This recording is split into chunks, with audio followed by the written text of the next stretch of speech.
Guantanamo Bay will be closed soon if President Obama gets his way. It was one of his first campaign promises back in 2008. Since then, the U.S. has renewed relations with Cuba, including plans to open an embassy. This month, the president will be the first president to make the trip to Cuba in nearly 90 years. He says he wants to close down Guantanamo Bay and send some of the prisoners to U.S. facilities, which he says would save the U.S. millions. However, others say closing the prison is a safety risk to the U.S. Is closing Guantanamo good policy to deal with future terrorists? That's our topic this half hour. We want to hear from you on our Fox 26 Facebook page. You can post your comments there. You can also weigh in on Twitter. Use the hashtag Fox26forlife. Joining us live in the newsroom is our panel led by our senior legal analyst, Chris Tritico, our news analyst, Mustafa Tamiz, who's often involved in strategizing for Democratic candidates, and public policy analyst, Jackie Bally, who's often involved with the strategy for Republican candidates. Good morning, everyone. Good morning. All right, so does the closing hurt the U.S.? You know, this has been largely a political issue for presidential politics in the United States that's moved far beyond the original reason why the embargo was put into place when Castro took over Cuba in 1959. The reason that we've kept the embargo open is because of the Cuban Americans and largely over the state of Florida, quite frankly. And all of our allies, most of our allies have normalized relations or started at least trading with Cuba. And we've been the only major country that has kept up an embargo with Cuba. And as every ally begins trading with Cuba, our embargo tends to generally just hurt the United States trade and not keep up any pressure on Cuba. And that's what the president's looking at. His argument about whether or not our keeping GITMO open to hold terrorists there is helping the terrorists is what I want to talk about, Jackie Bally. Now, and we'll talk about both things. The president said to Congress, that's it, I'm done. I'm putting an embassy there. Congress really couldn't do anything about that. They don't have to fund it, but we've got an embassy there now. He's doing a state visit sometime next month. He says to he sent Congress a bill, I want to close GITMO, close it, bring those people here and put them in Supermax. What's wrong with that?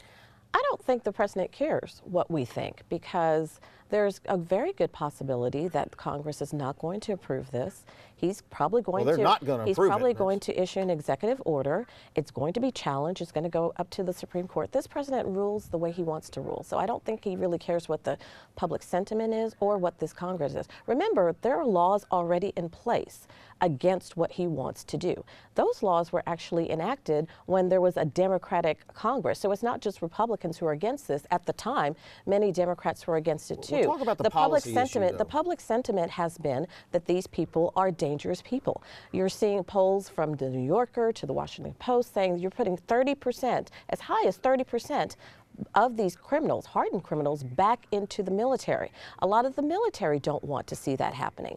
So I don't think the president's not saying let them go. The president's saying bring them and put them in prisons in the United States. It is a bad policy for the various reasons I've just said.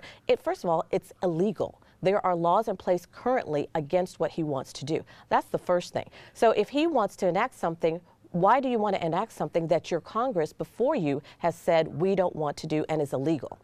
Mustafa. Well, first, I want to remind people that he was democratically elected twice by the United States, so he actually also represents the people of this country, despite what Republicans say. And two, we know for a fact that having GITMO open has caused us to increase in terrorism. We see it in terrorism recruiting videos. They often talk about GITMO. These are a handful of people. Our supermax prisons keep a way number of people that are far more dangerous. So it's not necessarily a safety issue. It's become a political issue just like everything else. And as far as President visiting Cuba, I mean, Governor Abbott has visited Cuba. I think that it's time to open up Cuba. And for the 50 years that we've had the embargo there, 50 plus years we've had the embargo there, it hasn't changed the government yet. So it's been an ineffective policy. Engagement is the right way to go. It is a little bit, the Republicans lose a little bit of steam saying the president can't go when you've got Republicans like Governor Abbott going to Cuba. I don't think we're saying he can't go. He can go where he wants to. Again, the president doesn't care. He's had lots of vacation time. He's gone to lots of trips. This is a state visit. He can go to Cuba. He can go to Cuba if he wants to go to Cuba. What we are saying specifically is that closing GITMO is not good policy. That's what we're saying. All right, let me go to Sally. She's monitoring our social media. Okay, we've got a couple tweets out there about the president's upcoming trip. Jeff Jacoby says, no trip to Cuba unless human rights improve, the president said in December 2015. Human rights got worse. He's going anyway. And then this person says, during Obama's administration, the legendary feuds with Iran and Cuba have ended. It's only good for trade. The GOP should be happy. You know, I want to talk about the human rights thing. He did say that until human rights approves, we're not going, and he's going anyway. And I recall, I'm the only one old enough here to remember when Nixon went to China, and we had the exact same arguments. We're not going to go. We're not going to open trade with China. He did. It turned out to be really a good thing for the United States, but nothing has improved really with China. Well, over the years, what has changed in China is that China has become more democratic. China has become more open, and there's a path for China to enter the world and hopefully lift the lives. Except of millions they steal of people. all of our stuff. Well, look. We may say that, but we are a global economy now. We're interconnected. When Chinese economy begins to tank, so does ours. So there's a sense that when one country does better, the other does poorly, and that's not the case anymore. We are interconnected.